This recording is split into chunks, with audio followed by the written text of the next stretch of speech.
ಶುರುವಾಯಿತು ಸಿದ್ದು ಸಿಟ್ಟು ಸಿಎಂ ಮೇಲೆ ಸಂಪುಟ ವಿಸ್ತರಣೆ ಒತ್ತಡ ಮೈತ್ರಿ ಸರ್ಕಾರಕ್ಕೆ ಆಪರೇಷನ್ ಭೀತಿ.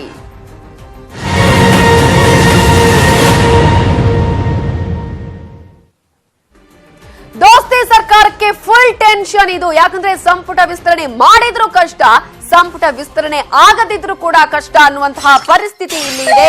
ಯಾಕಂದ್ರೆ ದೋಸ್ತಿ ಸರ್ಕಾರ ಸಾಕಷ್ಟು ಈಗ ಆತಂಕಕ್ಕೆ ಒಳಗಾಗಬೇಕಾಗಿರೋದು. ಒಂದ್ ಕಡೆ ಸಂಪುಟ ವಿಸ್ತರಣೆ ಮಾಡಿ ಅಂತ ಹೇಳಿ ಆಕಾಂಕ್ಷಿಗಳು ಬೆನ್ನು ಬಿದ್ದಿದ್ದಾರೆ. ಆದ್ರೆ ಮಾಡಿದ್ರೆ ಮತ್ತೆ ಎಲ್ಲಿ ಬಂಡಾಯ ಎದ್ದೇಳುತ್ತೋ ಅನ್ನುವಂತಹ ಸಂಕಷ್ಟ ಈಗ ಇನ್ನೊಂದು ಕಡೆ ಇರುವಂತದ್ದು. ಹಾಗಾಗಿ ಆಂಬಿಡೆಂಟ್ ಭೇಟಿಯಲ್ಲಿ ಒಂದ್ ಕಡೆ ರೆಡ್ಡಿ ಸೈಲೆಂಟ್ ಆದ್ರೆ ಬಳ್ಳಾರಿ ಗೆದ್ದು ಶ್ರೀರಾಮುಲುಗೂ ಕೂಡ ಬ್ರೇಕ್ ಅನ್ನ ಹಾಕಲಾಗಿತ್ತು. ರಾಮನಗರದಲ್ಲಿ ಯೋಗೇಶ್ವರ್ ಫ್ಲಾಪ್ ಕೂಡ ಆಗಿದ್ರು. ಹಾಗಾಗಿ ಬಿಜೆಪಿಗೆ ಮುಜುಗರವಾಗಿ ಬಿಜೆಪಿ ಸೈಲೆಂಟ್ ಆದ್ರೆ ಇದೇ ಲೆಕ್ಕಾಚಾರದಲ್ಲಿ ಮೈತ್ರಿ ಸರ್ಕಾರ ಕೂಡ ಇದ್ದು ಆಲ್ ಈಸ್ ವೆಲ್ ಅಂತ ಹೇಳ್ಕೊಂಡಿತ್ತು ದೋಸ್ತಿ ಸರ್ಕಾರ. ಆದ್ರೆ ಇವೆಲ್ಲವೂ ಸರಿ ಆಯ್ತು ಅಂದ್ಕೊಂಡಿದ್ದಂತಹ ದೋಸ್ತಿ ಸರ್ಕಾರಕ್ಕೆ ಈಗ ಮತ್ತೆ ಹೊಸ ಟೆನ್ಷನ್ ಶುರುವಾಗಿದೆ. ಆ ಟೆನ್ಷನ್ ಏನಂದ್ರೆ ಆಪರೇಷನ್ ಕಮಲಕ್ಕೆ ಮತ್ತೆ ಬಿಜೆಪಿ ಸಜ್ಜಾಗಿದೆ, ಕಮಲ ರೆಡಿ ಆಗಿದೆ ಅನ್ನೋದು ಒಂದ್ ಕಡೆ ಆದ್ರೆ ಮತ್ತೊಂದ್ ಕಡೆ ಸಿದ್ದರಾಮಯ್ಯಗೆ ಸಿಟ್ಟಿದೆ. ಬಾದಾಮಿಯಲ್ಲಿ ಇನ್ಸ್ಪೆಕ್ಟರ್ ವರ್ಗಾವಣೆಯಲ್ಲಿ ಸಾಕಷ್ಟು ಸಿಎಂ ಕುಮಾರಸ್ವಾಮಿ ತಡೆ ಹಿಡಿದಿದ್ದಾರೆ ಅನ್ನುವಂತಹ ಸಿಟ್ಟು, ನನ್ನ ಮಾತೆ ಕೇಳ್ತಿಲ್ಲ ಅಂತ ಹೇಳಿ ಆಕ್ರೋಶಗೊಂಡಿದ್ದಾರೆ ಮಾಜಿ ಸಿಎಂ ಸಿದ್ದರಾಮಯ್ಯ ಅವರು. ಹಾಗೆಯೇ ಎಚ್ಡಿಕೆ ಡಿಕೆಶಿ ಜೋಡಿ ಬಗ್ಗೆ ಕೂಡ ಸಿದ್ದರಾಮಯ್ಯ ಅವರು ಆತಂಕಗೊಂಡಿದ್ದಾರೆ, ಸಿಟ್ಟಾಗಿದ್ದಾರೆ, ಆಕ್ರೋಶ ಹೊರಹಾಕಿದ್ದಾರೆ. ತಮ್ಮ ಆಪ್ತರ ಬಳಿ ಇದನ್ನೇ ಹೇಳ್ಕೊಂಡಿದ್ದಾರೆ ಸಿದ್ದು. ಇದೀಗ ಸಿದ್ದು ಕಡೆಯಿಂದಲೇ ವಿಸ್ತರಣೆಯ ಒತ್ತಡ ಕೂಡ ಮೈತ್ರಿ ಸರ್ಕಾರಕ್ಕೆ ಇದೆ. ಹಾಗಾಗಿ ಸಂಪುಟಕ್ಕಾಗಿ ನಡೀತಾ ಇದೆ ಸರ್ಕಸ್. ಬಂಡಾಯದ ಸೂಚನೆಗೆ ಈಗ ಮೈತ್ರಿ ಬೆಚ್ಚಿ ಬಿದ್ದಿದೆ. ದಿಢೀರನೆ ನಡೆದಿದೆ ರಹಸ್ಯ ಮೀಟಿಂಗ್. ಒಂದಲ್ಲ ಎರಡಲ್ಲ ಅನೇಕ ಮೀಟಿಂಗ್ಗಳು ಕೂಡ ನಡೆದಿದೆ. ಮಂಗಳವಾರ ರಾತ್ರಿ ಕೂಡ ಸಭೆ ನಡೆದಿದೆ. ನ್ಯೂಸ್ 18 ಬ್ರೇಕ್ ಮಾಡಿತ್ತು ಈ ಒಂದು ಸುದ್ದಿಯ ಬೆನ್ನಲ್ಲೇ ಸಿದ್ದು ಮಾಧ್ಯಮ ಪ್ರಕಟಣೆಯನ್ನ ಕೂಡ ಹೊರಡಿಸಿದ್ದಾರೆ.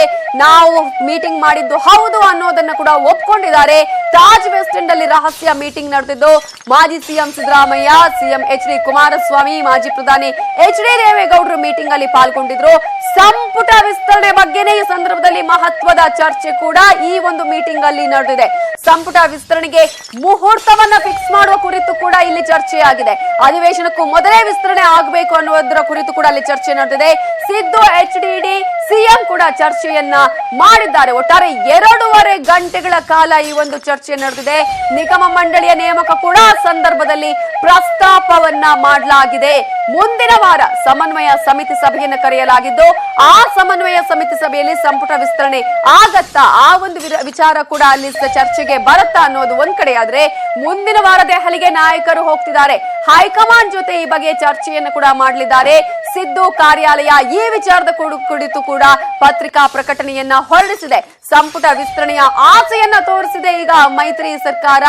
ಅಸಮಾಧಾನಿತರನ್ನ ಹಿಡಿದಿಟ್ಟುಕೊಂಡಿತ್ತು ಮೈತ್ರಿ. ಇದೀಗ ವಿಸ್ತರಣೆಯಾದ್ರೆ ಜೇನುಗೂಡಿಗೆ ಕಲ್ಲು ಹಾಕಿದಂತಾಗತ್ತೆ. ವಿಸ್ತರಣೆಗಾಗಿ ಅಸಮಾಧಾನಿತರು ಪಟ್ಟನ್ನ ಹಿಡದೇ ಇರೋದು ಒಂದ್ ಕಡೆ ಆದ್ರೆ, ವಿಸ್ತರಣೆ ಆದ್ರೆ ಸರ್ಕಾರಕ್ಕೆ ಟೆನ್ಷನ್. ಯಾಕಂದ್ರೆ ಈಗ ಈ ಒತ್ತಡದಲ್ಲಿ ಸಿಎಂ ಕುಮಾರಸ್ವಾಮಿ ಅವರು ಇದ್ದಾರೆ. ಅದರಲ್ಲೂ ಕೂಡ ಆಪರೇಷನ್ಗೆ ರಿವರ್ಸ್ ಆಪರೇಷನ್ ಮಾಡುವಂತಹ ಪ್ರಯತ್ನ ಕಾಂಗ್ರೆಸ್ ನಿಂದ ಆಗಿದೆ. ಅಲರ್ಟ್ ಆಗಿರುತ್ತಾರೆ ಡಿಕೆ ಶಿವಕುಮಾರ್ ಅವರು. ಜಲಸಂಪನ್ಮೂಲ ಸಚಿವರು ಬಿಜೆಪಿ ಶಾಸಕರಿಗೆ ಡಿಕೆಶಿ ಗಾಳವನ್ನ ಕೂಡ ಹಾಕಿದ್ದಾರೆ. ಇದು ಬಿಜೆಪಿಗೆ ಕೂಡ ರಿವರ್ಸ್ ಆಪರೇಷನ್ ಆಗುವಂತಹ ಹಿನ್ನೆಲೆಯಲ್ಲಿ ಆಪರೇಷನ್ ನ ಟೆನ್ಷನ್ ಬಿಜೆಪಿಗೆ ಕಾಣಿಸಿಕೊಳ್ತು. ಬಿಜೆಪಿಯ ಬಿಎಸ್ ಯಡಿಯೂರಪ್ಪ ಹಾಗೆಯೇ ಡಿಕೆಶಿ ಭೇಟಿ ಮಾಡಿದ್ದೆ ಇದೇ ಕಾರಣಕ್ಕಾಗಿ ಅನ್ನುವಂತಹ ವಿಶ್ಲೇಷಣೆ ಮಾಡಲಾಗ್ತಿದ್ದು, ರಿವರ್ಸ್ ಭಯದಿಂದಲೇ ಭೇಟಿ ಆದ್ರ ಬಿಎಸ್ವೈ. ಹಾಗಾದ್ರೆ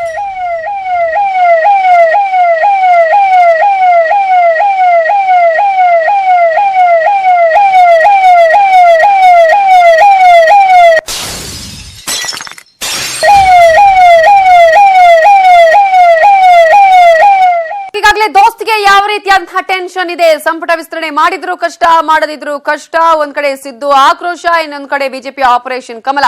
ಏನಾಗಬಹುದು ಇವೆಲ್ಲದರ ಬಗ್ಗೆ ಡೀಟೇಲ್ಸ್ ಕೊಡೋದಕ್ಕೆ ನಮ್ಮ ರಿಪೋರ್ಟರ್ ಚಿದಾನಂದ್ ಪಟೇಲ್ ನೇರ ಸಂಪರ್ಕದಲ್ಲಿದ್ದಾರೆ. ಚಿದಾನಂದ್ ಪಟೇಲ್, ಇಷ್ಟೆಲ್ಲ ಬೆಳವಣಿಗೆಗಳು ಆಗಿ ಹೋಗಿದೆ. ಬಿಎಸ್ವೈ ಒಂದ್ ಕಡೆ ಡಿಕೆಶಿಯನ್ನು ಕೂಡ ಭೇಟಿ ಮಾಡಿದ್ದಾರೆ, ಸುಮ್ನಿರಿ ಅಂತ ಹೇಳ್ತಾರೆ ಅಂತಾನೆ ಹೇಳಲಾಗ್ತದೆ. ಆದ್ರೆ ಈಗ ಇಷ್ಟೆಲ್ಲ ಬೆಳವಣಿಗೆ ಆದ್ಮೇಲೆ ಮುಂದೆ ಏನ್ ಆಗಬಹುದು? ನವಿತಾ ಜೈನ್, ಈಗಾಗಲೇ ಕಾಂಗ್ರೆಸ್ನಲ್ಲಿ ಸಂಪುಟದಲ್ಲಿ ಖಾಲಿರ್ತಕ್ಕಂಥ ಸ್ಥಾನಗಳು 6. ಈಗ 6 ಸ್ಥಾನಗಳಿಗೆ 20ಕ್ಕೂ ಹೆಚ್ಚು ಆಕಾಂಕ್ಷಿಗಳಿರುವಂಥದ್ದು, 20ಕ್ಕೂ ಹೆಚ್ಚು ಜನರು ಸಚಿವ ಸ್ಥಾನದ ಆಕಾಂಕ್ಷಿಗಳಿರುವಂಥದ್ದು. ಈಗ ಎಲ್ಲರೂ ಕೂಡ ತಮ್ಮದೇ ಆದ ಲಾಬಿಯನ್ನು ಮಾಡ್ತಿರುವಂಥದ್ದು.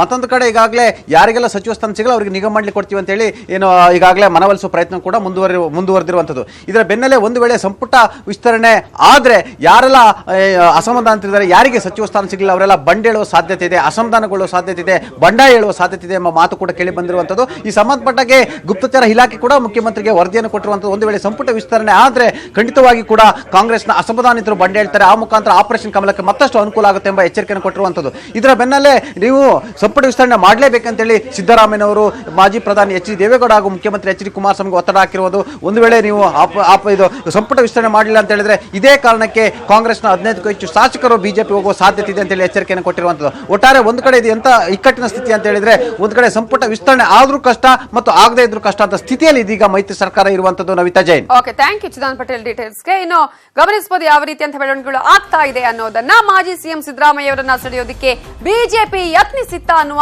ರಾಜ್ಯ ರಾಜಕಾರಣದ ಹೊಸ ಚರ್ಚೆ ಬಗ್ಗೆ ಬಿಜೆಪಿ ನಾಯಕರುಗಳು ಏನ್ ಹೇಳಿದ್ದಾರೆ ಬನ್ನಿ ನೋಡೋಣ. ಸುಮ್ಮನೆ ನಾನು ಏನ್ ಹೇಳಿ, ಸಿದ್ದರಾಮಯ್ಯ ದಿನಕ್ಕೊಂದು ಹೇಳಿಕೆ ಕೊಡ್ತಾರೆ. ನಿಮ್ಮ ಪಕ್ಷಕ್ಕೆ ಬಂದ್ರೆ ಅಲ್ಲ ರೀ, ಸೋನಿಯಾ ಗಾಂಧಿ ಬಂದ್ರೆ ಕರ್ಕೋತೀವಿ. ನನ್ನ ಪಾಯಿಂಟ್ ಅದಲ್ಲ. ಸಿದ್ದರಾಮಯ್ಯರು ದಿನ ಒಂದು ಹೇಳಿಕೆ ಕೊಡ್ತಾರೆ. ಒಂದಿನ ನಾನು ಈಗಲೂ ಮುಖ್ಯಮಂತ್ರಿ, ವಿಧಾನಸಭೆ ಚುನಾವಣೆ ಮುಗಿದ್ಮೇಲೆ ಮತ್ತು ನಾನು ಮುಖ್ಯಮಂತ್ರಿ ಅಂತ ಅವಾಗ ಹೇಳಿದ್ರು. ಅದಾದ ನಂತರ ಇದ್ದಕ್ಕಿದ್ದಂಗೆ ನಾನು ಯಾವುದೇ ರಾಜಕೀಯ ಚುನಾವಣೆಗಳು ನಿಲ್ಲಲ್ಲ ಅಂದರು. ಮತ್ತು ಇದ್ದಕ್ಕಿದ್ದಂಗೆ ಆ ಪ್ರಕೃತಿ ಚಿಕಿತ್ಸಾಲಯಕ್ಕೆ ಹೋಗಿ ಹೊರಗೆ ಬರ್ತಿದ್ದಂಗೆ ಮತ್ತೆ ಹೇಳ್ತಾರೆ ನಾನು ರಾಜ್ಯದ ಮುಖ್ಯಮಂತ್ರಿ ಮತ್ತೆ ಹಾಕ್ತೀನಿ ಅಂತ. ಹೀಗಾಗಿ ಅವ್ರ ಹೇಳಿಕೆಗಳು ಬೆಲೆ ಕೊಡಕ್ಕೆ ಹೋಗಬೇಡಿ. ಅವ್ರು ಬಿಜೆಪಿ ಬರ್ತಾರೋ ಬಿಡುತ್ತಾರೋ ಪ್ರಶ್ನೆ ಬೇರೆ. ಅವ್ರ ಹೇಳಿಕೆಗಂತೂ ಏನು ಬೆಲೆ ಇಲ್ಲ. ಇವತ್ತು ಕರ್ನಾಟಕ ರಾಜ್ಯದಲ್ಲ ಆ ಸ್ಥಿತಿ ಇದೆ. ನಾನು ಹೇಳಿ ಸೋನಿಯಾ ಗಾಂಧಿ ರಾಹುಲ್ ಗಾಂಧಿಗಿಂತ ಕೇಳ ಪಾಪ ಸಿದ್ದರಾಮಯ್ಯ. ಪಾಪ ನೀವು ಸಿದ್ದರಾಮಯ್ಯನ ಅಷ್ಟು ಕನಿಷ್ಠ ಮಾಡಬೇಡಿ. ಸೋನಿಯಾ ಗಾಂಧಿ ರಾಹುಲ್ ಗಾಂಧಿಗೆ ನಾವು ತಗೋತೀವಿ ಅಂತ ಅಂದಾಗ ಸಿದ್ದರಾಮಯ್ಯ ಬಂದರೆ ಬೇಡ ಅಂತೀವೇನು? ಆದ್ರೆ ತಗೋತೀವಿ ತಗೊಳಲ್ಲ ಅನ್ನೋದಕ್ಕಿಂತಲೂ ಅವ್ರ ಹೇಳಿಕೆಗಳು ಬಹಳ ಇಂಪಾರ್ಟೆಂಟ್. ಬಿಜೆಪಿ ಸ್ವೀಕಾರ ಮಾಡುತ್ತೆ. ಪಾರ್ಟಿ ಬೆಳೆಯಬೇಕಾದ ಹಂತದಲ್ಲಿ ಎಲ್ಲರನ್ನೂ ಸ್ವೀಕಾರ ಮಾಡಿಯೇ ಬೆಳೆದಿದೆ. ನಮ್ ಯಾರು ಅನ್ಟಚಬಲ್ ಇಲ್ಲ, ಸಿದ್ದರಾಮಯ್ಯನವರು ಸೇರಿದಂತೆ ನಾವು ಯಾರನ್ನೂ ದೂರ ಇಡೋ ಕೆಲಸ ಮಾಡೋದಿಲ್ಲ. ನಮ್ಮ ಪಾರ್ಟಿಗೆ ಸಿದ್ದರಾಮಯ್ಯನವರು ಬರ್ತಾರೋ ಬಿಡ್ತಾರೋ ಅಥವಾ ಅವ್ರ ಶಾಸಕರು ನಮ್ಮ ಪಾರ್ಟಿಗೆ ಬರ್ತಾರೋ ಗೊತ್ತಿಲ್ಲ ನನಗೆ. ಆದರೆ ಈ ಸರ್ಕಾರ ಅಂತೂ ಉಳಿಯಲ್ಲ, ಅದಂತೂ ಗ್ಯಾರಂಟಿ. ಸರ್ಕಾರ ಅಂತೂ ಉಳಿಯಲ್ಲ. ಇನ್ನೂ ಆ ಬಗ್ಗೆ ಯಾವುದೇ ರೀತಿ ನಮ್ಮ ಪಾರ್ಟಿಯಲ್ಲಿ ಚರ್ಚೆನೂ ಆಗಿಲ್ಲ. ಮತ್ತೆ ಅವರು ನಮ್ಮನ್ನು ಯಾರನ್ನೂ ಕಾಂಟ್ಯಾಕ್ಟ್ ಮಾಡಿ